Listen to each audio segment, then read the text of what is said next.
اعوذ باللہ من الشیطان الرجیم بسم اللہ الرحمن الرحیم۔ فرمان مصطفیٰ صلی اللہ تعالیٰ علیہ وآلہ وسلم، میرے آقا علیہ الصلاۃ والسلام نے فرمایا کہ جب میری امت 6 چیزوں کو حلال سمجھنے لگے گی تو اس وقت ہلاکت میں مبتلا ہو جائے گی۔ ایک دوسرے پر لعنت کرنا، شراب پینا، ریشم کا لباس پہننا، گانے والی عورتیں رکھنا، اور مردوں کا مردوں پر اور عورتوں کا عورتوں پر اکتفا کرنا، یعنی مردوں کا مردوں سے اور عورتوں کا عورتوں سے لذت لینا۔ حضور نے فرمایا ایسے اعمال کرنے سے میری امت ہلاکت میں مبتلا ہو جائے گی۔ تو اللہ تعالی ہم سب کو ان اعمال سے بچنے کی توفیق نصیب فرمائے۔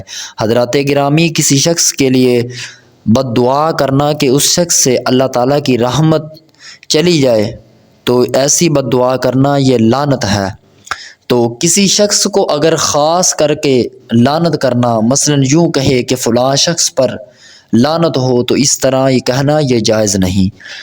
سماعت فرمائے کہ فتاوی رضویہ میں ہے کہ لعنت بہت سخت چیز ہے، ہر مسلمان کو اس سے بچایا جائے، بلکہ لعین کافر پر بھی لعنت جائز نہیں جب تک اس کا کفر پر مرنا قرآن و حدیث سے ثابت نہ ہو، اس وقت تک کافر پر بھی لعنت کرنا یہ جائز نہیں۔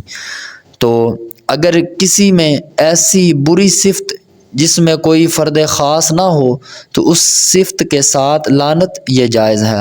مثلا یہ کہہ سکتے ہیں کہ کافروں پر یا جھوٹوں پر لعنت، مگر اس کی عادت نہ ڈالی جائے۔ تو مچھر، ہوا، جمادات یعنی بے جان چیزوں اور حیوانات پر بھی لعنت یہ ناجائز ہے، جانوروں پر بھی لعنت بھیجنا یہ ناجائز ہے۔ رب کریم نے فرمایا کہ ادعوا ربکم تضرعا وخفیہ انہ لا یحب المعتدین۔ ترجمہ، اپنے رب سے دعا کرو گڑ گڑاتے اور آہستہ، بے شک حد سے بڑھنے والے اسے پسند نہیں۔ اور ایک قول کے مطابق اس آیت میں حد سے بڑھنے والوں سے مراد وہ لوگ ہیں جو مسلمانوں کے لیے بد دعا کرتے اور کہتے ہیں کہ اللہ ان کو خوار کرے، یعنی اللہ ان کو ذلیل کرے اور اللہ ان پر لعنت کرے۔ تو اس طرح کہنا یہ ہلاکت میں پڑنے کے اسباب ہیں۔ تو کون سی وہ چیزیں ہیں کہ جن کی وجہ سے بندہ ہلاکت میں مبتلا ہوتا ہے؟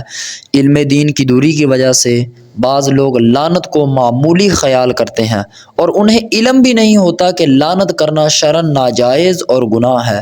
تو غصے میں جو زبان پر قابو نہیں رکھ پاتے، یعنی اپنی زبان کو کنٹرول نہیں کرتے، دوسرے گناہوں کے ساتھ ساتھ لعنت کے گناہ میں بھی وہ مبتلا ہو جاتے ہیں۔ بنا سوچے سمجھے بولتے رہنے کی عادت، اس وجہ سے بھی بندہ لعنت کے گناہ میں مبتلا ہو جاتا ہے۔ لڑائی جھگڑے یعنی ایسے موقع پر گالی گلوچ کے ساتھ بعض لوگ ایک دوسرے پر لعنت بھی کرتے ہیں۔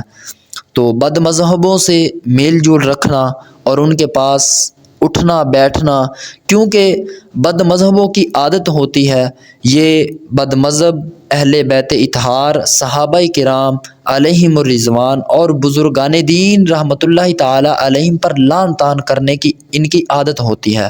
تو اللہ تعالی ہم سب کو ان بد مذہبوں سے بچنے کی اللہ ہمیں توفیق نصیب فرمائے۔ تو علم دین حاصل کیجئے، بالخصوص زبان سے ہونے والے گناہوں کی معلومات حاصل کیجئے، کیونکہ بہت سارے گناہ زبان سے ہی ہوتے ہیں۔ تو بولنے سے پہلے تولنے یعنی سوچ سمجھ کر بات کرنے کی عادت اللہ ہم سب کو ڈالنے کی توفیق نصیب فرمائے۔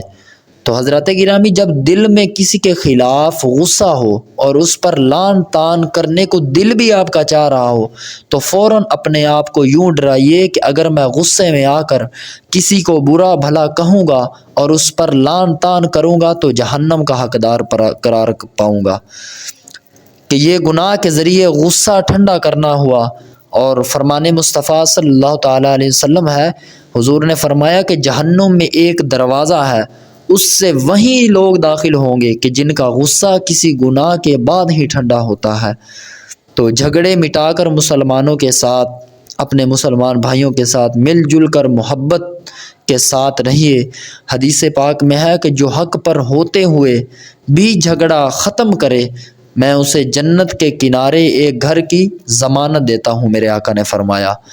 تو صرف عاشقان رسول کی صحبت اختیار کیجیے اور بد مذہبوں کے ساتھ اٹھنے بیٹھنے سے بچتے رہیے۔ تو حضرات گرامی، اسی طرح گالی دینا، انسان کی عزت کے بارے میں ایسی بات کہنا کہ جو اسے رنجیدہ کرے، یعنی اسے بہت بھی غم پہنچائے، تو ایسی بات کہنا یہ گالی ہے۔ تو گالی دینا یہ یعنی کسی کو فاسق کہنا، فاجر کہنا، احمق یعنی بدکار وغیرہ کہنا، یہ گالی ہے۔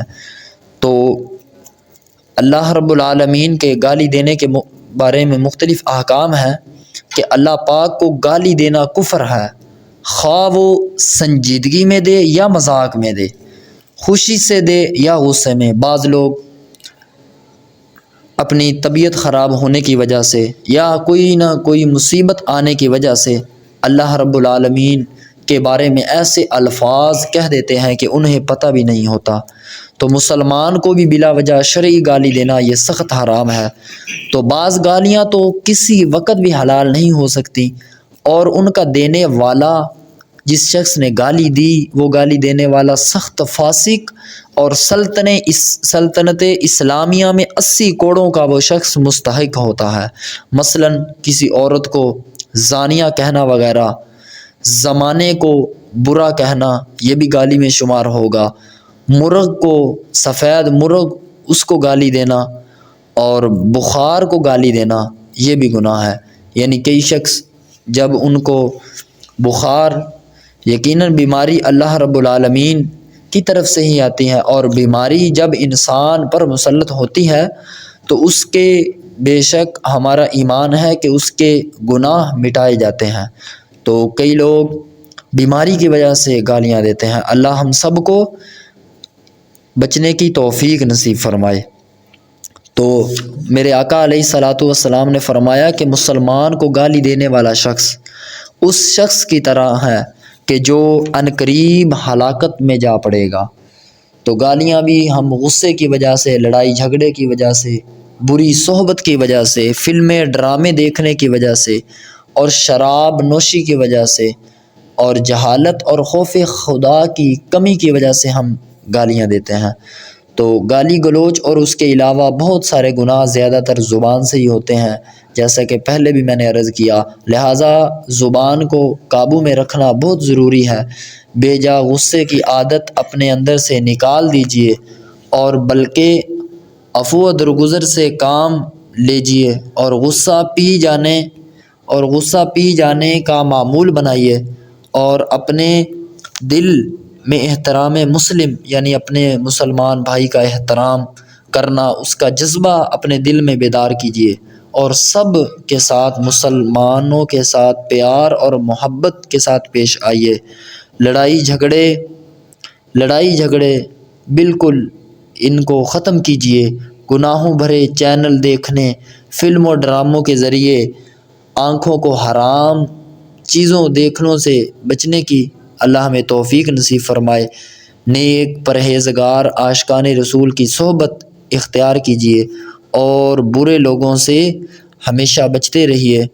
تو اللہ رب العالمین جو باتیں کی ہم سب کو ان باتوں پر عمل کرنے کی اللہ ہمیں توفیق